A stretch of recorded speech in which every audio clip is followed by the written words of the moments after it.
ಕಾಡಾನೆಗಳ ನಡುವೆ ಭೀಕರ ಕಾಳಗ ನಡೆದು ಹೋಗಿದೆ. ಈ ವೇಳೆಯಲ್ಲಿ ಭೀಮ ದಂತವನ್ನ ಮುರ್ಕೊಂಡಿದ್ದಾನೆ. ಎರಡು ಕಾಡಾನೆಗಳ ನಡುವೆ ಭೀಕರ ಕಾಳಗದ ಸಂದರ್ಭದಲ್ಲಿ ಭೀಮ ತನ್ನ ದಂತವನ್ನ ಮುರ್ಕೊಂಡಿರುವಂತದ್ದು. ಮದವೇರಿದ ಈ ಒಂದು ಆನೆ ಏನಿದೆ ನಾಡಿನತ್ತ ಬಂದಿದೆ. ಭೀಮನೊಂದಿಗೆ ಕ್ಯಾಪ್ಟನ್ ಕಾಳಗ ಮಾಡಿರುವಂತದ್ದು. ಕ್ಯಾಪ್ಟನ್ ಆನೆ ಜೊತೆ ಗುದ್ದಾಡುವಾಗ ಭೀಮ ದಂತವನ್ನ ಮುರ್ಕೊಂಡಿದ್ದಾನೆ. ಕಾಡಾನೆಗಳು ನಾಡಿನತ್ತ ಲಗ್ಗೆ ಇಟ್ಟಿದೆ. ಈ ಸಂದರ್ಭದಲ್ಲಿ ಮದವೇರಿದ ಆನೆಗಳ ಮಧ್ಯೆ ಕಾಳಗ ಆಗಿರುವಂತದ್ದು. ಜನವಸತಿ ಪ್ರದೇಶಕ್ಕೆ ಕಾಡಾನೆಗಳು ಎಂಟ್ರಿ ಕೊಟ್ಟಿದೆ. ಈ ವೇಳೆ ಭೀಮ ಏನಿದ್ದಾನೆ ಗಲಾಟೆಯ ಸಂದರ್ಭದಲ್ಲಿ ನೀರಿನ ಟ್ಯಾಂಕರ್ ಅನ್ನು ಕೂಡ ಪುಡಿ ಪುಡಿ ಮಾಡಿ ಹಾಕಿರುವಂತದ್ದು. ಸದ್ಯಕ್ಕೆ ಈ ಒಂದು ಕಾಳಗದಲ್ಲಿ ಭೀಮ ತನ್ನ ದಂತವನ್ನ ಮುರ್ಕೊಂಡಿದ್ದಾನೆ. ದೃಶ್ಯದಲ್ಲಿ ನೀವು ನೋಡ್ತಾ ಇದ್ದೀರಾ ಎಷ್ಟು ಮಟ್ಟಿಗೆ ಭೀಮ ಕೋಪಗೊಂಡಿದ್ದಾನೆ ಅನ್ನುವಂಥದ್ನ. ಅಲ್ಲಿ ನೀರಿನ ಟ್ಯಾಂಕ್ ಇತ್ತು. ಆ ನೀರಿನ ಟ್ಯಾಂಕ್ ಅನ್ನು ಕೂಡ ಭೀಮ ಪುಡಿ ಪುಡಿ ಮಾಡಿರುವಂತದ್ದು.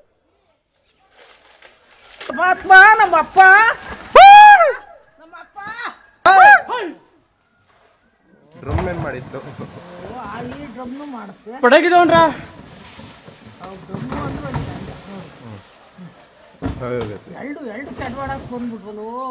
ಡ್ರಮ್ನೇ ಅತ್ಲೆ ಓಲ್ಸಿ ಡ್ರಮ್ ಪುಡಿ ಪುಡಿ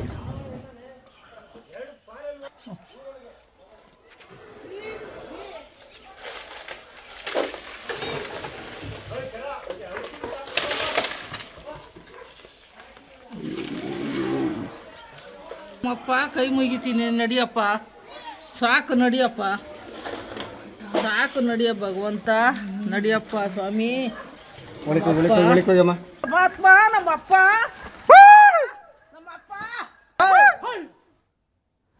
ನೋಡ್ತಾ ಇರ್ಬೋದು ಭೀಮನ ಕೋಪ ಯಾವ ರೀತಿ ಇದೆ ಅಂತ. ಲಕ್ಕಿಲಿಯಲ್ಲಿ ಜನರು ಇದ್ರು, ಒಂದಷ್ಟು 4-5 ಜನ ಇರುವಂತಹ ಒಂದು ದೃಶ್ಯಾವಳಿ ನೀವು ನೋಡ್ತಾ ಇರಬಹುದು. ಜನರು ಇದ್ರೂ ಕೂಡ ಲಕ್ಕಿಲಿ ಆ ಜನರ ಮೇಲೆ ಭೀಮ ದಾಳಿಯನ್ನ ಮಾಡಿಲ್ಲ. ಬದಲಾಗಿ ಆತನ ಕೋಪ ಸಿಟ್ಟು ಏನಿದೆ ಅಲ್ಲಿರುವ ಗಿಡ ಮರಗಳ ಮೇಲೆ, ಅದ್ರ ಜೊತೆಗೆ ಅಲ್ಲಿ ವಾಟರ್ ಟ್ಯಾಂಕ್ ಇತ್ತಲ್ಲ ಅದ್ರ ಮೇಲೆ ಆತ ತೋರಿಸ್ಕೊಂಡಿದ್ದಾನೆ. ಸದ್ಯಕ್ಕೆ ಅಲ್ಲಿನ ಜನರು ಕೂಡ ಹೋಗಪ್ಪ ಭೀಮ ಅಂತ ಹೇಳ್ಕೊಂಡು ಅವರು ಕೂಡ ಒಂದಷ್ಟು ರಿಕ್ವೆಸ್ಟ್ ಮಾಡ್ತಾ ಇದ್ದಾರೆ. ಈ ಒಂದು ಕಾಳಗದಲ್ಲಿ ಭೀಮ ದಂತವನ್ನ ಮುರಿದುಕೊಂಡ ದೃಶ್ಯವನ್ನ ನೀವು ನೋಡ್ತಾ ಇರಬಹುದು. ಎಷ್ಟುದ್ದದ ದಂತ ಅದು ಅಂತ ಕೋಪಗೊಂಡು ಆತ ಈ ಮರಗಳಿಗೆ ಗುದ್ದುವಂತಹ ರಭಸದಲ್ಲಿ ಅದ್ರ ಜೊತೆ ಇನ್ನೊಂದು ಕಾಡಾನೆ ಜೊತೆ ಕಾದಾಡುವಂತಹ ಸಂದರ್ಭದಲ್ಲಿ ತನ್ನ ಒಂದು ದಂತವನ್ನ ಮುರ್ಕೊಂಡಿದ್ದಾನೆ. ಇದ್ರ ಬಗ್ಗೆ ಹೆಚ್ಚಿನ ಡೀಟೇಲ್ಸ್ ನೀಡ್ತಾರೆ ನಮ್ಮ ಪ್ರತಿನಿಧಿ ಕೃಷ್ಣಮೂರ್ತಿ. ದೂರವಾಣಿ ಸಂಪರ್ಕದಲ್ಲಿ ಜಾಯ್ನ್ ಆಗಿದ್ರೆ ಕೃಷ್ಣಮೂರ್ತಿ, ಸದ್ಯಕ್ಕೆ ಈ ಭೀಮ ಎಷ್ಟೊತ್ತಿಗೆ ನಾಡಿಗೆ ನುಗ್ಗಿರುವಂತದ್ದು? ಸದ್ಯಕ್ಕೆ ಆತನ ಒಂದು ದಂತ ಮುರಿದಿದೆಯಲ್ಲ, ಆತನ ಪರಿಸ್ಥಿತಿ ಯಾವ ರೀತಿ ಇದೆ? ಧನುಶ್ರೀ, ಆಗಾಗ ಭೀಮಾ ಗ್ರಾಮದೊಳಗಡೆ ಎಂಟ್ರಿ ಕೊಟ್ಟು ಅಲ್ಲಿ ಪೆರೇಡ್ ಅನ್ನ ಕೂಡ ನಡೆಸ್ತಿರುತ್ತೆ. ಸೌಮ್ಯ ಸ್ವಭಾವದ ಆನೆ ಎಂಬಂತಹ ಖ್ಯಾತಿಯನ್ನ ಮಲೆನಾಡು ಭಾಗದಲ್ಲಿ ಸಾಕಷ್ಟು ಬಾರಿ ಕಾಣಿಸ್ಕೊಂಡಿರ್ತಕ್ಕಂಥ ಭೀಮಾ ಪಡೆದಿರ್ತಕ್ಕಂಥದ್ದು. ಅರಣ್ಯ ಇಲಾಖೆಯ ಸಿಬ್ಬಂದಿಗಳು ಇದರ ಒಡನಾಟವನ್ನ ಕೂಡ ಇಟ್ಕೊಂಡಿರ್ತಾರೆ. ಎಲ್ಲೇ ಭೀಮಾ ಬಂದ್ರು ಕೂಡ ಅದರ ಹಿಂದೆ ಮೊನ್ನೆಯಷ್ಟೇ ನಾವು ಕೂಡ ವಿಡಿಯೋದಲ್ಲಿ ಗಮನಿಸಿದ್ದೇವೆ. ಅದರ ಹಿಂದೆ ಎಸ್ಕಾಟ್ ಮಾಡೋ ಮೂಲಕವಾಗಿ ಅರಣ್ಯ ಇಲಾಖೆ ಸಿಬ್ಬಂದಿಗಳು ಗ್ರಾಮಕ್ಕೆ ಬಂದಂತ ಭೀಮನನ್ನ ಕಾಡಿಗಟ್ಟುವಂತ ಕೆಲಸವನ್ನ ಆಗಾಗ್ಗೆ ಮಾಡ್ತಾ ಇರ್ತಾರೆ. ಕಳೆದ ಬಾರಿ ಕಾಡಾನೆ ಕಾರ್ಯಾಚರಣೆ ಸಂದರ್ಭದಲ್ಲೂ ಕೂಡ ಭೀಮಾ ವೆಂಕಟೇಶ್ ಎಂಬಂತ ಅರಣ್ಯ ಇಲಾಖೆ ಸಿಬ್ಬಂದಿ ಒಬ್ಬರನ್ನ ಬಲಿ ಪಡೆದುಕೊಂಡಿತ್ತು. ಮದುವೆ ಇರುವಂತಹ ಭೀಮಾ ಇಂದು ಕೂಡ ತನ್ನ ರೌದ್ರ ಅವತಾರವನ್ನ ತೋರಿಸಿರ್ತಕ್ಕಂಥದ್ದು. ಹಾಸನ ಜಿಲ್ಲೆಯ ಬೇಲೂರು ತಾಲೂಕಿನ ಜಗಬೋರ್ನಹಳ್ಳಿ ಎಂಬಂತ ಗ್ರಾಮದಲ್ಲಿ ಇಂದು ಬೆಳಗ್ಗೆ ಪ್ರತ್ಯಕ್ಷ ಆಗಿರ್ತಕ್ಕಂಥ ಭೀಮಾ ಆ ಸಂದರ್ಭಕ್ಕೆ ಮತ್ತೊಂದು ಕಾಡಾನೆ ಅದಕ್ಕೆ ಎದುರಾಗಿದೆ. ಕ್ಯಾಪ್ಟನ್ ಎಂಬಂತ ಕಾಡಾನೆಯನ್ನ ಎದುರಾಗಿರ್ತಕ್ಕಂಥ ಭೀಮಾ ಆ ಕಾಡಾನೆ ಜೊತೆ ಕಾಳಗ ಕೇಳಿದೆ. ಕಾಳಗದಲ್ಲಿ ಭೀಮನ ಒಂದು ಕೋರೆ ಕೂಡ ಮುರಿದು ಹೋಗಿದೆ. ಆ ದಂತವನ್ನು ಅರಣ್ಯ ಇಲಾಖೆ ಸಿಬ್ಬಂದಿ ಈಗ ರಕ್ಷಣೆಯನ್ನ ಮಾಡಿರ್ತಕ್ಕಂಥದ್ದು. ಸಾಕಷ್ಟು ಬಾರಿ ಜನರ ನಡುವೆ ಬರುವಂತಹ ಭೀಮಾ ಇವತ್ತು ತನ್ನ ಕೋರೆಯನ್ನು ಕೂಡ ಕಳೆದುಕೊಂಡಿರ್ತಕ್ಕಂಥದ್ದು. ಅರಣ್ಯ ಇಲಾಖೆ ಈ ಭೀಮನನ್ನ ಮತ್ತು ಕ್ಯಾಪ್ಟನ್ ಆನೆಯನ್ನ ಎರಡನ್ನೂ ಕೂಡ ಈಗ ಕಾಡಿಗೆ ಅಟ್ಟುವಂತ ಕೆಲಸವನ್ನ ಮಾಡಿದ್ದಾರೆ. ಆದ್ರೆ ಜನಗಳು ಈ ಎರಡು ಕಾಳಗದಿಂದಾಗಿ ಜನಗಳು ಆತಂಕ ಕೂಡ ಒಳಗಾಗಿದ್ದಾರೆ. ಕಾಡಾನೆಗಳಿಂದಾಗಿ ಮಲೆನಾಡು ಭಾಗದ ಜನ ಸಾಕಷ್ಟು ಆತಂಕಕ್ಕೆ ಒಳಗಾಗಿದ್ದು ಕಾಡಾನೆ ಸಮಸ್ಯೆಗೆ ಶಾಶ್ವತವಾಗಿ ಪರಿಹಾರವನ್ನ ಒದಗಿಸಬೇಕು ಎಂಬ ಆಗ್ರಹಗಳು ಪದೇ ಪದೇ ಕೇಳಿ ಬರ್ತವೆ. ಆದ್ರೂ ಕೂಡ ಇವತ್ತು ಭೀಮನ ಏನು ಆಕ್ರೋಶ ಇದೆ ಅದಕ್ಕೆ ಅಲ್ಲಿ ಮನೆ ಮುಂದೆ ಇದ್ದಂತ ಎಲ್ಲರೂ ಕೂಡ ಗಾಬರಿಗೊಂಡಿದ್ರು. ಎಲ್ಲಿ ಮನೆಗೆ ನುಗ್ಗಬಹುದೇನೋ ಎಂಬಂತ ಪರಿಸ್ಥಿತಿಯಲ್ಲಿ ನಿರ್ಮಾಣ ಆಗಿತ್ತು. ಅದಿರ್ತಕ್ಕಂಥ ಏನು ಒಂದು ಸಿಂಟೆಕ್ಸ್ ಇದೆ, ಆ ಸಿಂಟೆಕ್ಸ್ ಅನ್ನು ಕೂಡ ಭೀಮಾ ಪುಡಿ ಪುಡಿ ಮಾಡಿ ಅಲ್ಲಿ ಇದ್ದಂತ ನೀರನ್ನೆಲ್ಲ ಕೂಡ ಆಚೆ ಚೆಲ್ಲುವಂತ ದೃಶ್ಯಾವಳಿಗಳು ಕೂಡ ಈಗಾಗಲೇ ಎಲ್ಲ ಕಡೆ ನಾವು ನೋಡ್ತಾ ಇದ್ದೇವೆ. ಆ ಸಂದರ್ಭದಲ್ಲಿ ಇದ್ದಂತ ಜನರು ಕೂಡ ಆತಂಕಗೊಂಡಿದ್ದಾರೆ. ಮನೆ ಒಳಗಡೆ ಎಲ್ಲರೂ ನುಗ್ಗಿದ್ರೆ ನಮ್ಮ ಪರಿಸ್ಥಿತಿ ಏನು ಎಂಬಂತ ಆತಂಕವನ್ನು ಕೂಡ ಅಲ್ಲಿನ ಜನರು ವ್ಯಕ್ತಪಡಿಸಿದ್ರು. ಅದೇ ಇದೀಗ ಅರಣ್ಯ ಇಲಾಖೆಯ ಸಿಬ್ಬಂದಿಗಳು ಸ್ಥಳಕ್ಕೆ ಆಗಮಿಸಿ ಪರಿಸ್ಥಿತಿಯನ್ನ ತಿಳಿಗೊಳಿಸಿದ್ದಾರೆ. ಭೀಮಾ ಮತ್ತು ಕ್ಯಾಪ್ಟನ್ ಅನ್ನ ಕಾಡಿಗೆ ಅಟ್ಟುವಂತ ಕೆಲಸವನ್ನ ಮಾಡಿದ್ದಾರೆ. ಧನುಶ್ರೀ, ಕೃಷ್ಣಮೂರ್ತಿ, ಸದ್ಯಕ್ಕೆ 2 ಆನೆಗಳಿಗೂ ಕೂಡ ಮದವೇರಿತ. ಸದ್ಯಕ್ಕೆ ಈ ಆನೆಗಳನ್ನ ಈಗ ಕಾಡಿಗೆ ಅಟ್ಟಿದಾರಲ್ವಾ, ಮತ್ತೆ ಅದು ಊರಿಗೆ ಬರುವಂತಹ ಚಾನ್ಸಸ್ ಇದೆ. ಸದ್ಯಕ್ಕೆ 2 ಆನೆಗಳನ್ನ ಅರಣ್ಯಾಧಿಕಾರಿಗಳು ಟ್ರ್ಯಾಕ್ ಮಾಡ್ತಿದ್ದಾರಾ ಹೇಗೆ ಅಂತ? ಖಂಡಿತ ಪದೇ ಏನು ಪ್ರತ್ಯಕ್ಷ ಆಗಿರ್ತಕ್ಕಂಥ ಆನೆಗಳನ್ನ ಅರಣ್ಯ ಇಲಾಖೆ ETF ಸಿಬ್ಬಂದಿಗಳು ಟ್ರ್ಯಾಕ್ ಮಾಡ್ತಾ ಇದ್ದಾರೆ. ಮೊನ್ನೆ ಕೂಡ ಇದು ನಾವು ಕೂಡ ನಮ್ಮ ವಾಹಿನಿಯಲ್ಲಿ ಕೂಡ ತೋರಿಸಿದ ರೀತಿನಲ್ಲೇ ಭೀಮನಿಗೂ ಕೂಡ ಎಸ್ಕಾರ್ಟ್ ಅನ್ನ ಮಾಡುವ ಮೂಲಕವಾಗಿ ಅರಣ್ಯ ಇಲಾಖೆ ಸಿಬ್ಬಂದಿಗಳು ಒಂದು ವಿಡಿಯೋ ಕೂಡ ವೈರಲ್ ಆಗಿತ್ತು. ಅದೇ ರೀತಿಯಲ್ಲಿ ಇವತ್ತು ಕೂಡ ಜಗ್ಬೋನಹಳ್ಳಿ ಗ್ರಾಮಕ್ಕೆ ಎಂಟ್ರಿ ಕೊಟ್ಟಂತಹ ಭೀಮನ ಹಿಂದೆ ETF ನ ಸಿಬ್ಬಂದಿಗಳು ಕೂಡ ಟ್ರ್ಯಾಕ್ ಮಾಡ್ತಿದ್ರು. ಆ ವಿಡಿಯೋವನ್ನು ಕೂಡ ETF ಸಿಬ್ಬಂದಿಗಳು ಮಾಡ್ಕೊಂಡಿದ್ದಾರೆ. ಸದ್ಯಕ್ಕೆ ಅರಣ್ಯ ಇಲಾಖೆಯ ಅಧಿಕಾರಿಗಳು ಮತ್ತು ಸಿಬ್ಬಂದಿಗಳು ಕೊಡ್ತಿರ್ತಕ್ಕಂಥ ಮಾಹಿತಿ ಪ್ರಕಾರವಾಗಿ ಭೀಮ ಮತ್ತು ಕ್ಯಾಪ್ಟನ್ ಎರಡೂ ಕಾಳಗದಲ್ಲಿ ಇದ್ದ ಸಂದರ್ಭದಲ್ಲಿ ಭೀಮನಿಗೆ ಹೆಚ್ಚು ಮದವೇರಿತ್ತು. ಈ ಸಂದರ್ಭಕ್ಕೆ ಈ ಹಿನ್ನೆಲೆಯಲ್ಲೇ ಭೀಮ ಕ್ಯಾಪ್ಟನ್ ಜೊತೆಯಲ್ಲಿ ಕಾಳಗಕ್ಕೆ ಇಳಿದಿದ್ದ ಪರಿಣಾಮವಾಗಿ ಭೀಮನ ಕೋರೆ ಮುರಿಯುವಂತ ಪರಿಸ್ಥಿತಿ ನಿರ್ಮಾಣ ಆಗಿದೆ. ಈಗ ಭೀಮನನ್ನ ಮತ್ತು ಕ್ಯಾಪ್ಟನ್ ಎರಡನ್ನೂ ಕೂಡ ಸಣ್ಣ ಅರಣ್ಯ ಏನಿದೆ ಅಲ್ಲಿರ್ತಕ್ಕಂಥ ಅರಣ್ಯದ ಒಳಗಡೆ ಕಳಿಸುವಂತ ಕೆಲಸವನ್ನ ETF ನ ಸಿಬ್ಬಂದಿಗಳು ಮಾಡಿದ್ದಾರೆ ಎಂಬ ಮಾಹಿತಿಯನ್ನ ಅರಣ್ಯ ಇಲಾಖೆಯ ಸಿಬ್ಬಂದಿಗಳು ನೀಡ್ತಿರ್ತಕ್ಕಂಥದ್ದು Anushree. Okay, thank you Krishnamurthy ತಮ್ಮೆಲ್ಲ ಡೀಟೇಲ್ಸ್ಗಾಗಿ. ನೋಡ್ತಾ ಇರಬಹುದು ಯಾವ ರೀತಿ ಭೀಮನ ದಂತ ಮುರಿದಿರುವಂಥದ್ದು ಅಂತ ಒಂದು ಕಡೆ ದೃಶ್ಯದಲ್ಲಿ ನೋಡ್ತಾ ಇರ್ತೀರಾ. ರಕ್ತ ಸಿಕ್ತವಾಗಿರುವಂತಹ ಒಂದು ದಂತ ಮುರಿದಿರುವಂಥದ್ದು ಒಂದು ಕಡೆ, ಇನ್ನೊಂದು ಕಡೆ ಭೀಮ ಕೂಡ ಅಷ್ಟೇ. ಲಕ್ಕಿಲಿ ಏನಪ್ಪಾ ಅಂತಂದ್ರೆ ಭೀಮನಿಗೆ ಜನ ಪರಿಚಯ ಇದೆ, ಸೊ ಮುಖ ಪರಿಚಯಗಳು ಇದೆ. ಸೊ ಹಾಗಾಗಿ ನಾಡಿಗೆ ಬಂದ ತಕ್ಷಣ ಜನರಿಗೆ ತೊಂದರೆ ಕೊಡಬಾರ್ದು ಅನ್ನುವಂಥದ್ದು ತಲೆಯಲ್ಲಿ ಇದೆ. ಹಾಗಾಗಿ ಭೀಮ ನಾಡಿಗೆ ಬಂದರೂ ಕೂಡ ಲಕ್ಕಿಲಿ ಜನರಿಗೆ ಏನೂ ತೊಂದರೆ ಮಾಡಿಲ್ಲ. ನೋಡ್ತಾ ಇರ್ಬೋದು ನೀವು ಸ್ಕ್ರೀನ್ ಅಲ್ಲಿ, ಒಂದು 100 ಮೀಟರ್ ಅಂತರದಲ್ಲಿ ಜನರು ಕೂಡ ಇದ್ದಾರೆ. ಬಟ್ ಆ ಭೀಮ ಆನೆ ಏನಿದೆ ಜನರ ಮಾತ್ರ ಬರ್ತಾ ಇಲ್ಲ. ಲಕ್ಕಿಲಿ ಅದರ ಕೋಪ ಸಿಟ್ಟನ ಏನಿದೆ ಅದೊಂದು ನೀರಿನ ಟ್ಯಾಂಕ್ ಇರಬಹುದು, ಅಲ್ಲಿರುವಂತಹ ಗಿಡ ಮರಗಳಿರಬಹುದು, ಅದಕ್ಕೆ ಗುದ್ದಾಡೋ ಮೂಲಕ ತನ್ನ ಕೋಪವನ್ನ ಸಿಟ್ಟನ್ನ ತೀರಿಸಿಕೊಂಡಿರುವಂತದ್ದು. ಅದ್ರ ಜೊತೆಗೆ ಕ್ಯಾಪ್ಟನ್ ಆನೆ ಮೂಲಕ ಕೂಡ ಅದ್ರ ಜೊತೆ ಕೂಡ ಕಾದಾಟ ನಡೆಸಿದೆ. ಯಾಕಂದ್ರೆ ಇಲ್ಲಿ ಮದವೇರಿದ 2 ಆನೆಗಳು ಮುಖಾಮುಖಿ ಆದಂತಹ ಸಂದರ್ಭದಲ್ಲಿ ಆ ಒಂದು ಕಾಳಗ ಆಗತ್ತೆ. ಕಾಳಗ ಆದಂತಹ ಸಂದರ್ಭದಲ್ಲಿ ಭೀಮ ತನ್ನದಂತ ಮುರ್ಕೊಂಡಿದ್ದಾನೆ. ಸದ್ಯಕ್ಕೆ ಅರಣ್ಯಾಧಿಕಾರಿಗಳು ತತ್ಕ್ಷಣ ಸ್ಪಾಟಿಗೆ ಬರ್ತಾರೆ, ಒಂದಷ್ಟು ಪರಿಶೀಲನೆ ಮಾಡ್ತಾರೆ. ಆನೆಗಳನ್ನ ಸದ್ಯಕ್ಕೆ ಕಾಡಿಗೆ ಅಟ್ಟುವಂತಹ ಕೆಲಸವನ್ನ ಮಾಡಿದ್ದಾರೆ. ಇನ್ನೊಂದು ಕಡೆ ಈ ಆನೆಗಳು ಮದವೇರಿದ ಆನೆಗಳು ಈಗಾಗಲೇ ಕಾಡಿಗೆ ಆಲ್ರೆಡಿ ಹೋಗಿದೆಯಲ್ಲ, ಮತ್ತೆ ನಾಡಿಗೆ ಬರುವಂತಹ ಚಾನ್ಸಸ್ ಇದ್ದೇ ಇದೆ. ಮದವೇರಿದೆ ಫಸ್ಟ್ ಆಫ್ ಆಲ್, ಹಾಗಾಗಿ ಎಲ್ಲಿಗೆ ಹೋಗುತ್ತೆ ಏನ್ ಮಾಡುತ್ತೆ ಅಂತ ಅವುಗಳಿಗೆ ಕಂಟ್ರೋಲ್ ಇರೋದಿಲ್ಲ. ಇಂತಹ ಸಂದರ್ಭದಲ್ಲಿ ಮತ್ತೆ ಅದು ಊರಿಗೆ ಬಂದು ತೊಂದರೆ ಕೊಡುವಂತಹ ಚಾನ್ಸಸ್ ಇರೋದ್ರಿಂದ ಅರಣ್ಯಾಧಿಕಾರಿಗಳು ಅದನ್ನ ಟ್ರ್ಯಾಕ್ ಮಾಡುವಂತಹ ಕೆಲಸ ಮಾಡ್ತಾ ಇದ್ದಾರೆ. ಅದು ಎಲ್ಲೆಲ್ಲಿದೆ, ಏನ್ ಮಾಡ್ತಿದೆ, ಏನೆಲ್ಲ ಆಕ್ಟಿವಿಟೀಸ್ ನಡೆಸ್ತಾ ಇದೆ, ಸದ್ಯಕ್ಕೆ ಗಾಯಗೊಂಡಿರುವಂತಹ ಭೀಮನ ಪರಿಸ್ಥಿತಿ ಹೇಗಿದೆ ಅನ್ನೋದ್ರ ಬಗ್ಗೆ ಕೂಡ ಅರಣ್ಯಾಧಿಕಾರಿಗಳು ಫಾಲೋ ಮಾಡ್ತಾ ಇದ್ದಾರೆ. ಬಟ್ ಈ ಒಂದು ಕಾಳಗದಲ್ಲಿ ಭೀಮ ತನ್ನ ದಂತ ಕೋರಿಯನ್ನ ಕಳ್ಕೊಂಡಿರುವಂತದ್ದು, ಬಹಳ ದೊಡ್ಡ ಆಗಿರುವಂತಹ ದಂತ ಅದು ತನ್ನ ಕಳ್ಕೊಂಡಿದ್ದಾನೆ. ಸದ್ಯಕ್ಕೆ ಆತನಿಗೂ ಪುರ ಸಣ್ಣ ಪುಟ್ಟ ಗಾಯಗಳ ಆಗಿದೆ. ಸೊ ಅದ್ರ ಬಗ್ಗೆ ಅರಣ್ಯಾಧಿಕಾರಿಗಳು ಗಮನ ಹರಿಸಿ ಚಿಕಿತ್ಸೆಯನ್ನು ಕೊಡಿಸುವಂತಹ ಕೆಲಸ ಕೂಡ ಮಾಡ್ತಾರೆ. ಆಗಾಗ ಊರಿಗೆ ಭೀಮ ನುಗ್ತಾನೆ ಇರ್ತಾನೆ, ಹಾಗಾಗಿ ಜನರ ಪರಿಚಯ ಇದೆ. ಸೊ ಲಕ್ಕಿಲಿ ಜನರ ಮೇಲೆ ದಾಳಿಯನ್ನ ಮಾಡಿಲ್ಲ. ದಾಟುತ್ತೆ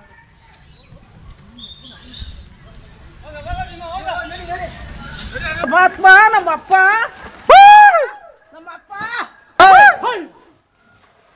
ಡ್ರಮ್ ಏನ್ ಮಾಡಿತ್ತು? ಈ ಡ್ರಮ್ನು ಮಾಡುತ್ತೆ. ಪಡಗಿದವನ್ರ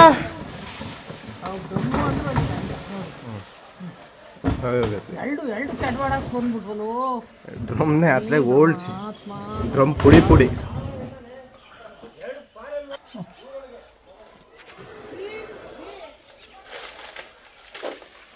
ನೋಡ್ತಾ ಇರಬಹುದು ಸ್ಕ್ರೀನ್ ನಲ್ಲಿ ಯಾವ ರೀತಿ ಭೀಮ ಆನೆ ಏನಿದೆ ಕೋಪಗೊಂಡಿದ್ದಾನೆ, ಯಾವ ರೀತಿ ಆತನಿಗೆ ಮದ ಏರಿದೆ. ಸದ್ಯಕ್ಕೆ ಆತ ನಾಡಿಗೆ ಲಗ್ಗೆ ಇಟ್ಟಿದ್ದಾನೆ.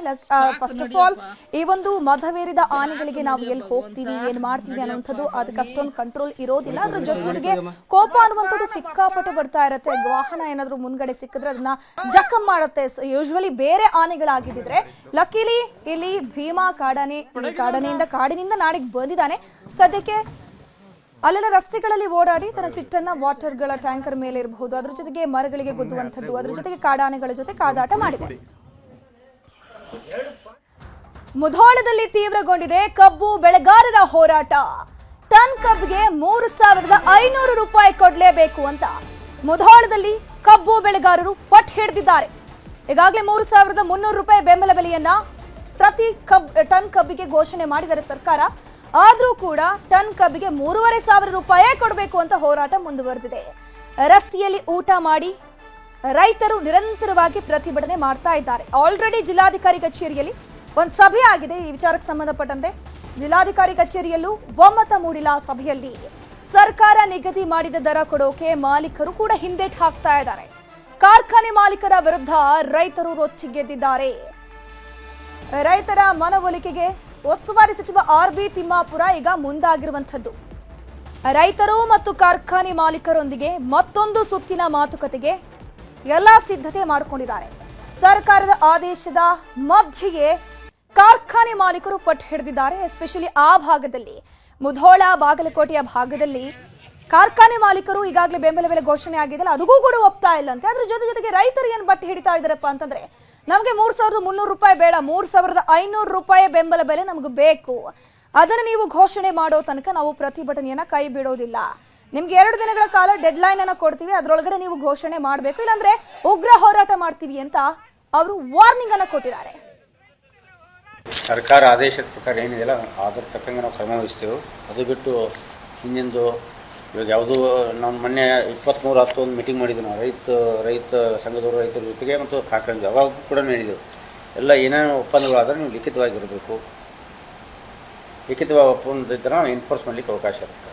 ಈಗ ಸರ್ಕಾರ ಆದೇಶ ಆಗಿದೆ, ಅದಕ್ಕೆ ಅವರು ಪ್ರತಿಬದ್ಧರಾಗಿದ್ದಾರೆ. ಅವರು ಆದೇಶ ಪಾಲನೆ ಮಾಡ್ತೀವಿ ಅಂತ ಕಾರ್ಖಾನೆಯವರು ಹೇಳಿದ ಮ್ಯಾಗ ಜಿಲ್ಲಾ ಆಡಳಿತ ಹೋಗಲ್ಲ ಅಂತ ಹೇಳಲ್ಲ. ಯಾವಾಗಲೂ ರೈತರೊಂದಿಗೆ ನಾವು ಜೊತೆಗೆ ಇರ್ತೇವೆ. ಸಕ್ಕರೆ ಕಾರ್ಖಾನೆ ಅವ್ರು ಕಬ್ಬು ಬೆಳೆಗಾರ ಸಂಘದವರು ಕೂಡ ಅವರು ಅಂದರೆ ರೇಟ್ ಫಿಕ್ಸ್ ಮಾಡ್ಕೊತಾ ಇದ್ರು.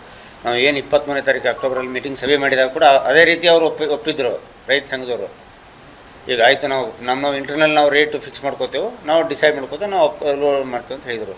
ತಾವು ನೋಡಿರ್ಬೋದು ಇವಾಗ ಎಲ್ಲ ಇತ್ತೀಚಿನ ದಿನಗಳಲ್ಲಿ ಪ್ರತಿಭಟನೆಯಿಂದ ಇವಾಗ ಸರ್ಕಾರವೇ ಅದನ್ನೇ ಏನು FRP ಪ್ರಕಾರಕ್ಕಿಂತ ಜಾಸ್ತಿ ನಿಗದಿಪಡಿಸಿ ಏನು ಆದೇಶ ಹೊರಡಿಸಿದೆಯಲ್ಲ, ಅದಕ್ಕೆ ಇನ್ನಾದ ನಂತರ ಅವರು ಇದಕ್ಕೆ ಸಹಮತ ವ್ಯಕ್ತಪಡಿಸಿದ್ರಿಂದ ಅದನ್ನೇ ಕೂಡ ಒಪ್ಪಿಕೊಳ್ಳಲು ಅಂತ ಮತ್ತೊಮ್ಮೆ ತಮ್ಮ ಮೂಲಕ ಅವರಿಗೆ ಮನವಿ ಮಾಡಿಕೊಳ್ಳುತ್ತೇನೆ. ಇದರ ಬಗ್ಗೆ ನಮ್ಮ ಜೊತೆ ಮಾತನಾಡೋದಕ್ಕೆ ರೈತ ಮುಖಂಡ ಈರಪ್ಪ ಹಂಚಿನಾಳ ಅವರು ದೂರವಾಣಿ ಸಂಪರ್ಕದಲ್ಲಿ ಜಾಯಿನ್ ಆಗಿದ್ದಾರೆ. ಸರ್ ನಮಸ್ತೆ. ಈರಪ್ಪ ಹಂಚಿನಾಳ ಅವರೇ, ನನ್ನ ಧ್ವನಿ ಕೇಳಿಸ್ತಾ ಇದೆಯಾ ನಿಮ್ಗೆ? ಈರಪ್ಪ ಅವರೇ, ಧ್ವನಿ ಕೇಳಿಸ್ತಾ ಇದೆಯಾ? ಸಂಪರ್ಕ ಸಾಧ್ಯ ಆಗಿಲ್ಲ. ನೋಡ್ತಾ ಇರಬಹುದು ಈಗ ಮುಧೋಳದಲ್ಲಿ ಪ್ರತಿಭಟನೆ ಮುಂದುವರೆದಿದೆ. ಅಲ್ಲೇ ಅಡುಗೆ ಮಾಡಿ ಅಲ್ಲೇ ಊಟ ಮಾಡಿ ರಸ್ತೆಯ ಮಧ್ಯದಲ್ಲಿ ಧರಣಿ ಕೂತಿದ್ದಾರೆ ರೈತರು. ಅವರ ಆಗ್ರಹ ಒಂದೇ, ಕಾರ್ಖಾನೆ ಮಾಲೀಕರು ನಮ್ಮ ಡಿಮ್ಯಾಂಡ್ಗೆ ಒಪ್ಪಬೇಕು, ಅದ್ರ ಜೊತೆಗೆ ಸರ್ಕಾರ 3,500 ರೂಪಾಯಿ ಬೆಂಬಲ ಬೆಲೆಯನ್ನು ಘೋಷಣೆ ಮಾಡಬೇಕು ಅಂತ. ಮತ್ತೆ ನಮ್ಮ ಜೊತೆ ಸಂಪರ್ಕದಲ್ಲಿ ಜಾಯಿನ್ ಆಗಿದ್ದಾರೆ ರೈತ ಮುಖಂಡ ಈರಪ್ಪ ಹಂಚಿನಾಳ. ಸರ್ ನಮಸ್ತೆ. ನಮಸ್ಕಾರ ಮೇಡಮ್. ಸರ್, ಒಂದ್ ಕಡೆ ಸರ್ಕಾರ 3,300 ರೂಪಾಯಿ ಬೆಂಬಲ ಬೆಲೆ ಘೋಷಣೆ ಮಾಡಿದೆ, ಆದ್ರೂ ಕೂಡ ನೀವು ಪ್ರತಿಭಟನೆ ಮುಂದುವರೆಸಿದ್ರೆ ನಿಮ್ಮ ಆಗ್ರಹ ಏನೇನು ಅಂತ? ಏನಿಲ್ಲ ಮೇಡಮ್, ನಮ್ದು ಕಾರ್ಖಾನೆ ಅವ್ರ ಕಡೆದನ 3,500 ರೂಪಾಯಿ ಕೊಡ್ಬೇಕಂತ ನಮ್ದು ಬೇಡಿಕೆ ಇತ್ತು. ಓಕೆ. ಇವತ್ತು ಈ ಸರ್ಕಾರ ಹೇಳಕ್ಕಿಂತ ಮೊದಲ ಸಕ್ಕರೆ ಕಾರ್ಖಾನೆ ಅವ್ರು 3,200 ಒಪ್ಕೊಂಡಿದ್ರಿ ಇವರು. ಓಕೆ. ಇವರು ಸರ್ಕಾರ ಕಾರ್ಖಾನೆ ಅವ್ರ ಕಡೆದ ಸರ್ಕಾರ ಏನೋ ಕೊಡ್ಸಿಲ್ಲ. ಅವರು 100 ರೂಪಾಯಿ ಅವರ ಹೆಚ್ಚು ಕೊಡ್ತೀವಿ ಅಂತ ಹೇಳ್ಕೇನೆ ಸಮಾಧಾನ ಮಾಡಿ ಕಳ್ಸ್ಯಾರ. ಕಾರ್ಖಾನೆ ಅವ್ರನ್ನ ಬಚಾವ್ ಮಾಡಿದಾರ ಅವ್ರ ಸರ್ಕಾರ. ಅದಕ್ಕೆ ನಾವು ಅವ್ರಿಗೆ ಕಡೆದ ಕೊಡಕ್ ಸಾಧ್ಯ ಐತೆ. ಅದು 3,500 ಕೊಡಿಸ್ಬೇಕು ಸರ್ಕಾರತ್ತೆ ನಾವು ಆಗ್ರಹ ಐತೆ ನಮ್ದು. ಒಂದು ಆ ಸಕ್ರಿ ಲಾಬಿಗೆ ಸರ್ಕಾರ ಬ್ಯಾಂಡ್ ಆಗೈತೆ ಅದು. ಓಕೆ. ಅದಕ್ಕ ಸರ್ಕಾರ ಅವ್ರ ಮುಲಾಜದೊಳಗ ಐತಿ. ಅದಕ್ಕೆ ನಾವೇನಂತೇವು, ಸಕ್ರಿ ಕಾರ್ಖಾನೆ ಕಬ್ಬು ನಾವು ಕೊಟ್ಟೆವು, ನಾವು ಬೆಲೆ ಅವ್ರ ಕಡೆದ ಪಡಿತೇವು. ನಿಮ್ದು ಏನ ನಮ್ಮ ಕಬ್ಬು ಬೆಳೆದ ಟ್ಯಾಕ್ಸ್ ನಂತರ ನೀವು ಕನಿಷ್ಠ 500 ರೂಪಾಯಿ ರೈತರಿಗೆ ಕಬ್ಬು ಬೆಳೆಗಾರ ಕೊಡ್ಬೇಕು ಸರ್ಕಾರ ಅಂತೇಳಿ ಸರ್ಕಾರಕ್ಕೆ ಅದು 500, ಇದು 3,500. ಸಭೆ ಆಯ್ತಲ್ಲ, ಆ ಸಭೆಯಲ್ಲಿ ಏನೆಲ್ಲ ಚರ್ಚೆ ಮಾಡಿದ್ರು ಅಂತ? ಆ ಸಭೆದಾಗ್ರಿ ಅಲ್ಲಿ ಯಾರು ರೈತರು ಹೋಗಿಲ್ರಿ ಮೇಡಮ್. ಮತ್ ಯಾರ್ಯಾರು ಸಭೆ ಮಾಡಿದ್ರು? ಅಲ್ಲಿ ಸಂಧಾನದ ಸಭೆ ಅಂತ ಹೇಳ್ತಿದ್ದಾರೆ. ಅಲ್ಲಿ ಯಾರ ತಮ್ಮ ಕಾರ್ಖಾನೆ ಪರವಾಗಿ ಯಾರನ್ನ ಕರ್ಕೊಂಡ್ ಹೋಗಿ ಸಭೆ ಮಾಡ್ತಾರ್ರಿ. ಹೋರಾಟಗಾರ ಯಾರು ಮುಖ್ಯಮಂತ್ರಿ ಸಭೆಗೆ ಹೋಗಿಲ್ಲ. ಸರ್, ರೈತರು ಕೂಡ ಸಭೆ ಮಾಡ್ಬೇಕ್ರಿ, ಮಾಡಿ ಕಾರಣ ಡಿಸಿಷನ್ ತಗೋಬೇಕು. CMR ಸಭೆದೊಳಗೆ ನಾವು ಯಾರು ರೈತ ಹೋರಾಟಗಾರ ಯಾರು ಹೋಗಿಲ್ಲ. ಈಗ ನಿಮ್ ಭಾಗದ ಸಕ್ಕರೆ ಕಾರ್ಖಾನೆ ಮಾಲೀಕರು ಕೂಡ 3,300 ರೂಪಾಯಿ ಕೊಡೋಕ್ಕೂ ಕೂಡ ಹಿಂದೇಟ್ ಹಾಕ್ತಿದಾರಂತೆ, ಒಪ್ತಿಲ್ಲ ಅಂತೆ. ಹೌದಾ ಇದು ಅಂತ? ಹೌದೌದು ಮೇಡಮ್, ಅವರು 3,300 ಅಲ್ರಿ, 3,200 ಕೊಡಾಕ್ ಒಪ್ಪತ್ತಾ ಇಲ್ಲ. 200 ಏನೋ ಸರ್ಕಾರ ಒಪ್ಪಿವತ್ತ ಹೇಳ್ತಾರ. ಒಂದ್ 100 ರೂಪಾಯಿ ಸರ್ಕಾರ ಕೊಡ್ತಾನಂತ ಹೇಳ್ತಿತ್ತ.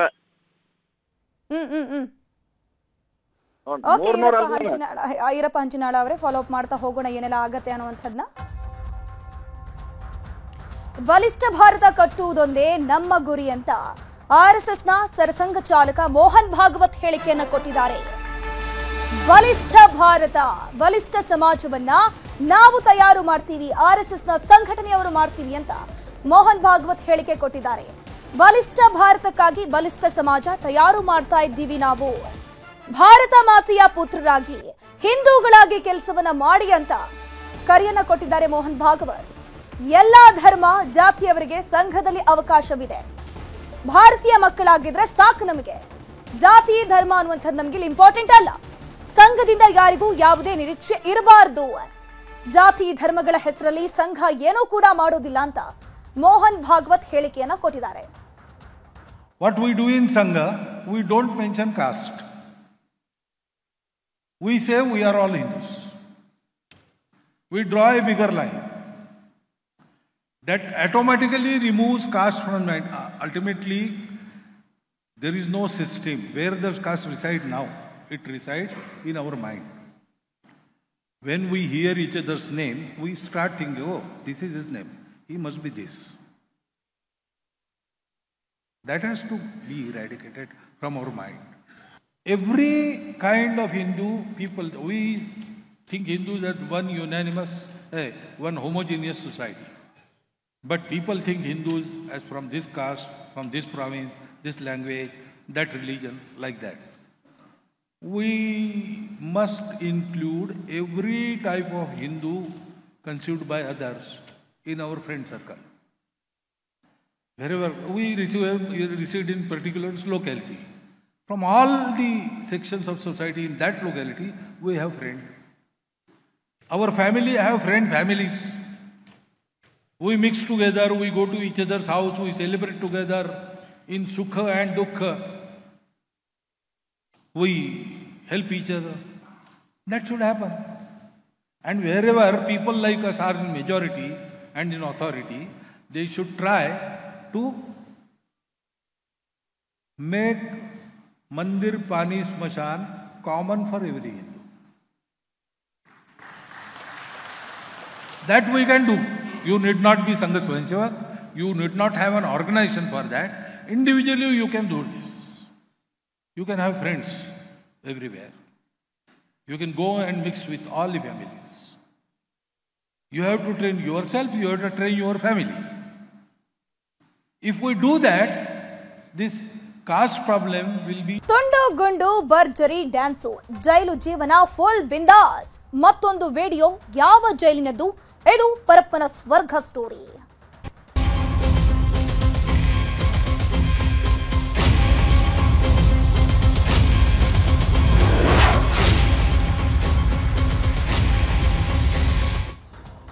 ಪರಪ್ಪನ ಅಗ್ರಹಾರ ಜೈಲಿನಲ್ಲಿ ಕೈದಿಗಳಿಗೆ ರಾಜಾತಿಥ್ಯ ನೀಡುವಂತಹ ವಿಚಾರ ಈಗಾಗಲೇ ನಿಮ್ಗೆಲ್ರಿಗೂ ಕೂಡ ಗೊತ್ತಿದೆ.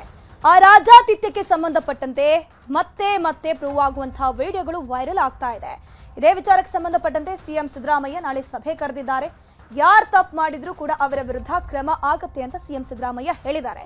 ಮುಂದೆ ಈ ರೀತಿಯ ಘಟನೆಗಳು ಆಗದಂತೆ ಕ್ರಮ ವಹಿಸ್ತೀವಿ. ಯಾರನ್ನ ಅಲ್ಲಿ ಡಿಜಿ ಹಾಕಿದ್ವಿ, ಅವರು ರಜೆಗೆ ಹೋಗಿದ್ರು. ವಿಜಯನಗರದಲ್ಲಿ ಸಿಎಂ ಸಿದ್ದರಾಮಯ್ಯ ಈ ರೀತಿ ಹೇಳಿಕೆಯನ್ನ ಕೊಟ್ಟಿದ್ದಾರೆ. ನೋಡ್ತಾ ಇರಬಹುದು, ಪರಪ್ಪನ ಅಗ್ರಹಾರ ಜೈಲಿನಲ್ಲಿ ಉಗ್ರನಿಗೂ ಕೂಡ ಮೊಬೈಲ್ ಫೋನ್ ಸಿಗುತ್ತೆ. ಅದ್ರ ಜೊತೆಗೆ ಅರಣ್ಯರಾವ್ ಬಾಯ್ ಫ್ರೆಂಡ್ ಆಗಿರುವಂತಹ ತರುಣ್ಗೂ ಕೂಡ ಫೋನ್ ಸಿಗುತ್ತೆ. ಇವರೆಲ್ಲರೂ ಕೂಡ ಬಿಂದಾಸ್ ಲೈಫ್ ಅನ್ನ ಪರಪ್ಪನ ಅಗ್ರಹಾರದಲ್ಲಿ ಲೀಡ್ ಮಾಡ್ತಾ ಇದ್ದಾರೆ. ಒಂದ್ ಕಡೆ ನಟ ದರ್ಶನ್ ಅವ್ರಿಗೂ ಕೂಡ ಈ ರೀತಿ ರಾಜಾತಿಥ್ಯ ಸಿಕ್ಕಿತ್ತು. ಹಾಗಾಗಿ ಬೇರೆ ಬೇರೆ ಜೈಲಿಗೆ ಹಾಕಿದ್ರು. ಸದ್ಯಕ್ಕೆ ಇದುವರೆಗೆ ಯಾವ ರೀತಿ ಆಕ್ಷನ್ ತೆಗೆದುಕೊಳ್ತಾರೆ ಅಂತ ನೋಡ್ಬೇಕು. ನಾಳೆ ಅವರು ಯಾರನ್ನ ಅಲ್ಲಿ ಡಿಜಿ ಹಾಕಿದ್ವಲ್ಲ, ಅವರು ರಜಾ ಹೋಗಿದ್ರು. ಅದಕ್ಕೆ ನಾಳೆ ಮೀಟಿಂಗ್ ಕರೆದಿದ್ದೀವಿ. ಹೋಮ್ ಮಿನಿಸ್ಟರ್ ಮೀಟಿಂಗ್ ಕರೆದಿದ್ದಾರೆ. ಯಾರು ತಪ್ಪು ಮಾಡಿದ್ದಾರೆ ಅವ್ರ ಮೇಲೆ ಸೀರಿಯಸ್ ಕ್ರಮ ತಗೋತೀವಿ, ನಂಬರ್ 1. ನಂಬರ್ 2, ಮತ್ತೆ ಇನ್ನು ಮುಂದೆ ಈ ಥರ ಆಗಬಾರ್ದಾಗ ನೋಡ್ಕೋತೀವಿ. ಇಲ್ಲ, ನಾಳೆ ಅವರು ಯಾರನ್ನ ಅಲ್ಲಿ ಡಿಜಿ ಹಾಕಿದ್ವಲ್ಲ, ಅವರು ರಜಾ ಹೋಗಿದ್ರು. ಅದಕ್ಕೆ ನಾಳೆ ಮೀಟಿಂಗ್ ಕರೆದಿದ್ದೀವಿ. ಹೋಮ್ ಮಿನಿಸ್ಟರ್ ಮೀಟಿಂಗ್ ಕರೆದಿದ್ದಾರೆ. ಯಾರು ತಪ್ಪು ಮಾಡಿದ್ದಾರೆ ಅವ್ರ ಮೇಲೆ ಸೀರಿಯಸ್ ಕ್ರಮ ತಗೋತೀವಿ, ನಂಬರ್ 1. ನಂಬರ್ 2, ಮತ್ತೆ ಇನ್ನು ಮುಂದೆ ಈ ಥರ ಆಗಬಾರ್ದಾಗ ನೋಡ್ಕೋತೀವಿ. ಜೈಲಿನಲ್ಲಿ ಕೈದಿಗಳಿಗೆ ರಾಜ್ಯಾತಿಥ್ಯ ವಿಚಾರಕ್ಕೆ ಸಂಬಂಧಪಟ್ಟಂತೆ ಜೈಲಾಧಿಕಾರಿಗಳ ವಿರುದ್ಧ ಗೃಹ ಸಚಿವ ಡಾಕ್ಟರ್ ಜಿ ಪರಮೇಶ್ವರ್ ಗುಡುಗಿದ್ದಾರೆ. ಈ ಸಂಬಂಧ ದಯಾನಂದ್ ಜೊತೆ ಚರ್ಚೆ ಮಾಡಿದ್ದೀನಿ ಅಂತ ಹೇಳಿದ್ದಾರೆ. ಹಾಗಾದ್ರೆ ಪರಮೇಶ್ವರ್ ಅವರು ಏನಂದ್ರು ಅಂತ ನೋಡ್ಕೊಂಡ್ ಬರೋಣ. ಮಂಗಳೂರಿನಲ್ಲಿ, ಬೆಳಗಾಮಲ್ಲಿ ಇಲ್ಲೆಲ್ಲ ಆದಾಗ ಅಧಿಕಾರಿಗಳನ್ನ ಕೆಲವರನ್ನ ಸಸ್ಪೆಂಡ್ ಮಾಡಿ ಅವರ ಕ್ರಮನೂ ಕೂಡ ತಗೊಂಡಿದ್ದೇವೆ. ನಾನು ನಿನ್ನೆ ಕೂಡ ನಮ್ಮ ಯಾರು ಇನ್ಚಾರ್ಜ್ ಇದ್ದಾರೆ ದಯಾನಂದ್ ಅವರು, ಅಲ್ಲಿ ADGP ಅವರನ್ನು ನಾವು ಮುಖ್ಯಸ್ಥರನ್ನಾಗಿ ಮಾಡಿದ್ವಿ. ಅವರು ನಿನ್ನೆ ಏನೋ ರಜೆ ಇದ್ದಾರೆ ಅಂತ ಇದ್ರು. ನಾನು ಮಾತಾಡಿದೆ ಅವರಿಗೆ, ಪದೇ ಪದೇ ಈ ರೀತಿ ಆಗ್ತಾ ಇದೆ. ಯಾರು ಇದಕ್ಕೆ ಹೊಣೆ ಆಗ್ತಾರೆ, ಯಾರು ಸೂಪರ್ಡೆಂಟ್ ಇದ್ದಾರೆ, ಯಾರು ಕೆಳಗಿನ ಲೆವೆಲಿನ ಅಧಿಕಾರಿಗಳಿದ್ದಾರೆ, ಅವ್ರ ಮೇಲೆ ಇಮಿಡಿಯೇಟ್ ಆಗಿ ಕ್ರಮ ತಗೊಳ್ಬೇಕು, ನನಗೆ ವರದಿಯನ್ನು ಕೊಡಬೇಕು ಅಂತ ನಿನ್ನೆ ಕೇಳಿದ್ದೇನೆ. But I will not tolerate this non sense. Enough is enough. ಯಾಕೆಂದರೆ ಇದು ತುಂಬ ಈ ರೀತಿ ಆಗಬಾರ್ದು. ಇದು ಹಂಗಂತ ಹೇಳಿ ಸ್ಟಾಫ್ ಕಮ್ಮಿ ಇದ್ದಾರೆ ಅಂತೇಳಿ TV ಕೊಟ್ಬಿಡೋದು, ಅವ್ರಿಗೆ ಮೊಬೈಲ್ ಕೊಡೋದು ಅಥವಾ ಇನ್ನೇನೋ ಕೊಡೋದು, ಇವೆಲ್ಲ ಮಾಡಿದರೆ ಜೈಲಂತ ಅನ್ನಿಸ್ಕೊಳ್ಳೋದೇ ಇಲ್ಲ. ಅದಕ್ಕಾಗಿ ನಾನು ವರದಿ ಕೇಳಿದ್ದೇನೆ. ನಾನು ಇಮಿಡಿಯೇಟ್ ಆಗಿ ನಾನೇ ಒಂದು ಸಭೆ ಮೀಟಿಂಗ್ ತಗೊಳ್ತೀನಿ. ಅದಕ್ಕೆ ಸೀರಿಯಸ್ ಆಗಿ ತಗೊಂಡು ಅದಕ್ಕೆ ಕ್ರಮ ತಗೊಳ್ಳೋದಕ್ಕೆ ನಾನು ಸಭೆಯನ್ನು ಕರೀತೇನೆ, ಅಧಿಕಾರಿಗಳ ಸಭೆಯನ್ನು. ನ್ಯೂಸ್ 18 ವರದಿಗೆ ಎಚ್ಚೆತ್ತ ಸರ್ಕಾರ. ಶಿಥಿಲ ಶಾಲೆಗಳಿಗೆ ದುರಸ್ತಿ ಭಾಗ್ಯ. 130 ಶಾಲೆಗಳಿಗೆ ಕಾಯಕಲ್ಪ. 1.5 ಕೋಟಿ ಅನುದಾನ ರಿಲೀಸ್. ಉತ್ತರ ಕನ್ನಡದಲ್ಲಿ ನ್ಯೂಸ್ 18ನ ಬಿಗ್ ಇಂಪ್ಯಾಕ್ಟ್. ವಿದ್ಯಾರ್ಥಿಗಳ ಧನ್ಯವಾದ. ಶಿಥಿಲ ಶಾಲೆಗಳಿಗೆ ಮುಕ್ತಿ. ಇದು ನ್ಯೂಸ್ 18 ಬಿಗ್ ಇಂಪ್ಯಾಕ್ಟ್ ಸ್ಟೋರಿ.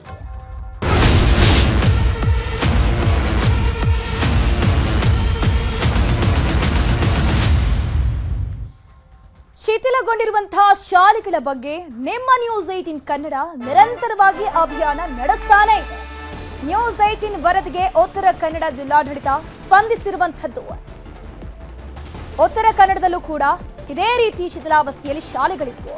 ಇದರ ಬಗ್ಗೆ ನಿಮ್ಮ ನ್ಯೂಸ್ 18 ವರದಿ ಬಿತ್ತರ ಮಾಡಿತ್ತು. ಜಿಲ್ಲಾಡಳಿತ ಸ್ಪಂದಿಸಿದೆ. ಜಿಲ್ಲೆಯಲ್ಲಿ ಶಿಥಿಲ ಶಾಲೆಗಳಿಗೆ ಶೀಘ್ರವೇ ಮುಕ್ತಿ ಸಿಗಲಿದೆ. ಜಿಲ್ಲೆಯಲ್ಲಿನ 130 ಶಾಲೆಗಳಿಗೆ ಕಾಯಕಲ್ಪದ ಭಾಗ್ಯ ಸಿಗ್ತಾ ಇದೆ. ಶಿಥಿಲ ಶಾಲೆಗಳ ದುರಸ್ತಿಗೆ ಜಿಲ್ಲಾಡಳಿತ ಸೂಚನೆ ಕೊಟ್ಟಿದೆ. ಒಟ್ಟು 1.50 ಕೋಟಿ ವೆಚ್ಚದಲ್ಲಿ ದುರಸ್ತಿ ಕಾರ್ಯ. ಒಟ್ಟು 130 ಸರ್ಕಾರಿ ಶಾಲೆಗಳದ್ದು. ಜಿಲ್ಲಾ ಪಂಚಾಯಿತಿ ಅನುದಾನ, ತಾಲೂಕು ಪಂಚಾಯಿತಿ ಅನುದಾನ ಬಳಕೆ ಮತ್ತು ವಿಪತ್ತು ನಿರ್ವಹಣೆ ಅನುದಾನವೂ ಕೂಡ ಈ ಒಂದು 130 ಶಾಲೆಗಳ ಕಾಯಕಲ್ಪಕ್ಕೆ ಬಳಕೆ ಆಗಲಿದೆ. ನ್ಯೂಸ್ 18ಗೆ ಜಿಲ್ಲಾ ಪಂಚಾಯಿತಿಯ ಸಿಇಒ ದಿಲೇಶ್ ಮಾಹಿತಿ ಕೊಟ್ಟಿದ್ದಾರೆ. ಸೆಪ್ಟೆಂಬರ್ 20ರಂದು ಶಿಥಿಲ ಶಾಲೆಗಳ ಬಗ್ಗೆ ಸಮಗ್ರ ವರದಿಯನ್ನ ಮಾಡಿತ್ತು ನಿಮ್ಮ ನ್ಯೂಸ್ 18. ನ್ಯೂಸ್ 18 ವರದಿಯ ಬೆನ್ನಲ್ಲೇ ಅನುದಾನ ರಿಲೀಸ್ ಆಗಿದೆ. ನ್ಯೂಸ್ 18ಗೆ ವಿದ್ಯಾರ್ಥಿಗಳ ಪೋಷಕರು, ಶಿಕ್ಷಕರು ಧನ್ಯವಾದ ತಿಳಿಸಿದ್ದಾರೆ.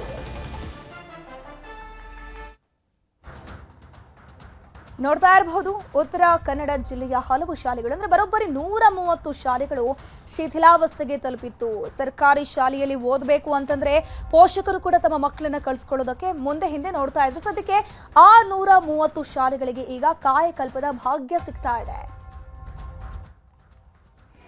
ಸೊ ಈಗಾಗಲೇ ಸ್ಕೂಲ್ಗಳದ್ದು ರಿಪೇರ್ಗೋಸ್ಕರ ನಮ್ಮ ರೆಗ್ಯುಲರ್ ಆಕ್ಷನ್ ಪ್ಲಾನ್ ಪ್ರಕಾರ ಅದು TPದು ಫಂಡಿಂಗ್ ಇರಬಹುದು, ಟೈಡ್ ಅಂಡ್ ಅನ್ಟೈಡ್ ಫಂಡ್ ZP ಇರಬಹುದು. ಅದರಲ್ಲಿ ಈಗಾಗಲೇ ಒಂದು ಆಕ್ಷನ್ ಪ್ಲಾನ್ ಎಲ್ಲ ಅಪ್ರೂವಲ್ ಆಗಿ ಕ್ಲಿಯರ್ ಆಗಿ ಕಾಮಗಾರಿಗಳನ್ನು ಕೂಡ ಶುರು ಆಗ್ತಾ ಇದೆ. ಎಲ್ಲ ಎಸ್ಟಿಮೇಟ್ ಕೂಡ ರೆಡಿಯಾಗಿ ಅಪ್ರೂವಲ್ ತಗೊಂಡು ಕಾಮಗಾರಿಗಳು ನಮ್ಮ ಇಲಾಖೆಗಳಿಂದ ಶುರು ಆಗಿದೆ. ಅದೇ ತರ ಹೋದ ವರ್ಷ ಪ್ರವಾಹದಲ್ಲಿ ಮಳೆ ಬಂದಾಗ ಡ್ಯಾಮೇಜ್ ಆಗಿರುವುದು, ಅದು ಡಿಸಾಸ್ಟರ್ ಮಾನಿಟರಿಂಗ್ ಫಂಡ್ ಇಂದ ಬಂದಿರುವುದು, DC ಮೇಡಮ್ ರಿಲೀಸ್ ಆಗಿರೋ ಫಂಡ್ ಇಂದ ಕೂಡ ಹಲವಾರು ಕಾಮಗಾರಿಗಳು ಅದರಲ್ಲಿ ಕೂಡ ಆಗ್ತಾ ಇದೆ. ಸೊ ರೆಗ್ಯುಲರ್ ಆಗಿ ನಮ್ಮಲ್ಲಿರುವ ಈ ತರ ಪ್ರಾಜೆಕ್ಟ್ ಅಲ್ಲಿ ಫಂಡ್ಸ್ ಇಂದ ತಗೊಂಡು ರೆಗ್ಯುಲರ್ ರಿಪೇರ್ ಕಾಮಗಾರಿಗಳು ನಾವು ಆದ್ಯತೆಯನ್ನು ಕೊಟ್ಟು ನಾವು ಮಾಡ್ತಾ ಇದ್ದೀವಿ. ಮತ್ತೆ ಏನಾದರೂ ಇಶ್ಯೂಸ್ ಮತ್ತೆ ಕಂಡು ಬಂದರೆ ಅದರಲ್ಲಿ ಕೂಡ ನಾವು ಗವರ್ಮೆಂಟ್ ಇಂದ ಮತ್ತೆ ಸಪೋರ್ಟ್ ನೀಡಿಕೊಂಡು ಅದರನ್ನು ಕೂಡ ನಾವು ಕಾಮಗಾರಿಗಳನ್ನು ತಗೊಳ್ತೀವಿ. ಈಗಾಗಲೇ ಎಲ್ಲಾ ಕಾಮಗಾರಿ ನಮ್ಮ ಆಕ್ಷನ್ ಪ್ಲಾನ್ ಅಲ್ಲಿ ಬಂದಿರುವ ಕಾಮಗಾರಿಗಳನ್ನೆಲ್ಲ ಎಸ್ಟಿಮೇಟ್ ರೆಡಿ ಆಗಿ ಅಪ್ರೂವಲ್ ತಗೊಂಡು ಕೂಡ ಕೆಲಸಗಳನ್ನು ಕೂಡ ಹಲವಾರು ಕಡೆ ಶುರು ಆಗಿದೆ. ಮೊದಲನೇದಾಗಿ ನಾನು ನ್ಯೂಸ್ 18 ಕನ್ನಡಗೆ ಧನ್ಯವಾದಗಳನ್ನ ಹೇಳಲಿಕ್ಕೆ ಬಯಸ್ತೇನೆ. ನಮ್ಮ ಜಿಲ್ಲೆಯಲ್ಲಿ ಒಂದು ಶಾಲೆಗಳ ಪರಿಸ್ಥಿತಿ ಅಂದರೆ ಶಾಲೆಗಳ ಶಿಥಿಲಾವಸ್ಥೆಯಲ್ಲಿ ತಲುಪಿರೋ ಬಗ್ಗೆ ನ್ಯೂಸ್ 18 ಕನ್ನಡ ಒಂದು ವರದಿಯನ್ನು ಬಿತ್ತಿಸಿ ಒಂದು ಜಾಗೃತಿಯನ್ನು ಮೂಡಿಸುವಂಥ ಕೆಲಸವನ್ನು ಸರ್ಕಾರಕ್ಕೆ ತಲುಪಿಸುವಂಥ ಕೆಲಸನ ಮಾಡಿತ್ತು. ಅದರ ಫಲವಾಗಿ ಇಂದು ನಮ್ಮ ಏನು ಶಾಲೆಗಳಿವೆ ಅವುಗಳನ್ನು ದುರಸ್ತಿ ಮಾಡಲಿಕ್ಕೆ, ಎಲ್ಲೆಲ್ಲಿ ಶಿಥಿಲಾವಸ್ಥೆಯಲ್ಲಿದೆ ಅದನ್ನು ದುರಸ್ತಿ ಮಾಡಲಿಕ್ಕೆ ಒಳ್ಳೆ ರೀತಿಯ ಅನುದಾನವನ್ನು ಬಿಡುಗಡೆ ಮಾಡಿದೆ. ಇದರಿಂದ ಬಹಳಷ್ಟು ನಮ್ಮ ಜಿಲ್ಲೆಯ ಒಂದು ದುರಸ್ತಿಗಳು ಅಂದ್ರೆ ಶಿಥಿಲಾವಸ್ಥೆ ಶಾಲೆಗಳು ಉತ್ತಮ ಕಟ್ಟಡ ನಿರ್ಮಾಣ ಆಗಲಿದೆ. ಇನ್ನೊಂದು ಅನುದಾನ ಏನು ಮಂಜೂರಿ ಆಗಿದೆ, ಬಟ್ ಈ ಕಟ್ಟಡ ನಿರ್ಮಾಣ ಕಾಮಗಾರಿ ಇನ್ನೊಂದು 2 ತಿಂಗಳಲ್ಲಿ ಸ್ಟಾರ್ಟ್ ಆಗ್ತದೆ ಅಂತ ಹೇಳ್ತಾ ಇದ್ದಾರೆ. ಅದು ಆದಷ್ಟು ಬೇಗ ಆಗಬೇಕು. ಮಳೆ ಜಾಸ್ತಿ ಇರ್ತದೆ, ಇಂತಹ ಸಂದರ್ಭದಲ್ಲಿ ಮಣ್ಣಿನ ಗೋಡೆಗಳಿರೋ ಶಾಲೆಗಳಿದ್ದಾವೆ, ತುಂಬಾ ದುರಸ್ತಿಗಳು ಹಂಚಿನ ಶಾಲೆಗಳಿದ್ದಾವೆ. ಅವುಗಳನ್ನೆಲ್ಲ ದುರಸ್ತಿ ಮಾಡಿ ಹೊಸ ಕಟ್ಟಡ ಕೊಡೋದು ಅತಿ ಅವಶ್ಯಕವಾಗಿತ್ತು. ಈಗ ಹೊಸ ಬಿಲ್ಡಿಂಗ್ ನಿರ್ಮಾಣ ಆಗೋದ್ರಿಂದ ಮಕ್ಕಳ ಕಲಿಕೆಗೂ ತುಂಬಾ ಅನುಕೂಲ ಆಗ್ತದೆ. ಮೊದಲು ಬಹಳ ತೊಂದರೆ ಆಗ್ತಿತ್ತು. ಈ ನಿಟ್ಟಿನಲ್ಲಿ ಒಂದು ನ್ಯೂಸ್ 18 ಉತ್ತಮವಾದಂತಹ ಕಾರ್ಯ ಮಾಡಿದೆ ಅಂತ ಹೇಳಲಿಕ್ಕೆ ಇಷ್ಟಪಡ್ತೇನೆ. ಶಿವಮೊಗ್ಗ ಜಿಲ್ಲೆಯ ತೀರ್ಥಹಳ್ಳಿ ತಾಲೂಕಿನ ದೇವಂಗಿ ಗ್ರಾಮದಲ್ಲಿ ನಡೆದ ಜೀಪ್ಗಳ ಆಫ್ ರೋಡ್ ರೇಸ್ನಲ್ಲಿ ಜೀಪ್ ಒಂದು ಪಲ್ಟಿಯಾಗಿದೆ. ಕಾಡಿನ ಮಧ್ಯದಲ್ಲಿ ನಡೆದ ಆಫ್ ರೋಡ್ ರೇಸ್ ವೇಳೆ ಜೀಪ್ ಪಲ್ಟಿಯಾಗಿರುವಂತದ್ದು. ಈ ಒಂದು ಪಲ್ಟಿಯ ಘಟನೆಯಲ್ಲಿ 2 ಚಾಲಕರು ಪ್ರಾಣಾಪಾಯದಿಂದ ಪಾರಾಗಿದ್ದಾರೆ. ತೀರ್ಥಹಳ್ಳಿಯ ಮೋಟಾರ್ ಸ್ಪೋರ್ಟ್ಸ್ ಕ್ಲಬ್ ಆಯೋಜನೆ ಮಾಡಿದ್ದ ರೇಸ್ನಲ್ಲಿ ಅವಘಡ ಸಂಭವಿಸಿದ್ದು ಜೀಪ್ ಪಲ್ಟಿಯಾಗಿ ಗೊಂಡಿಯೊಳಗೆ ಬಿದ್ದ ದೃಶ್ಯ ನ್ಯೂಸ್ 18ಗೆ ಲಭ್ಯ ಆಗಿದೆ.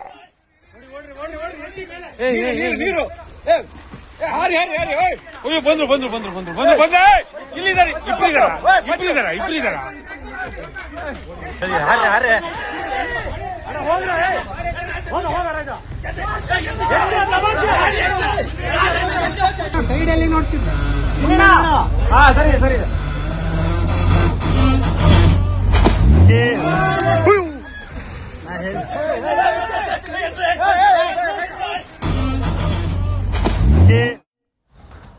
ರಿಲಯನ್ಸ್ ಸಮೂಹ ಸಂಸ್ಥೆಗಳ ಮುಖ್ಯಸ್ಥ ಮುಕೇಶ್ ಅಂಬಾನಿ ಅವರು ತಿರುಮಲ ತಿರುಪತಿ ದೇಗುಲಕ್ಕೆ ಭೇಟಿಯನ್ನು ಕೊಟ್ಟಿದ್ದಾರೆ. ತಿಮ್ಮಪ್ಪನಿಗೆ ವಿಶೇಷ ಪೂಜೆ ಸಲ್ಲಿಸಿದ್ರು. ದೇಗುಲದ ವತಿಯಿಂದ ಮುಕೇಶ್ ಅಂಬಾನಿ ಅವರನ್ನ ಸನ್ಮಾನ ಮಾಡಲಾಯಿತು.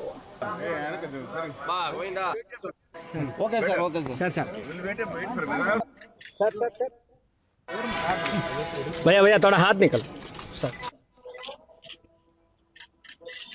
Okay sir.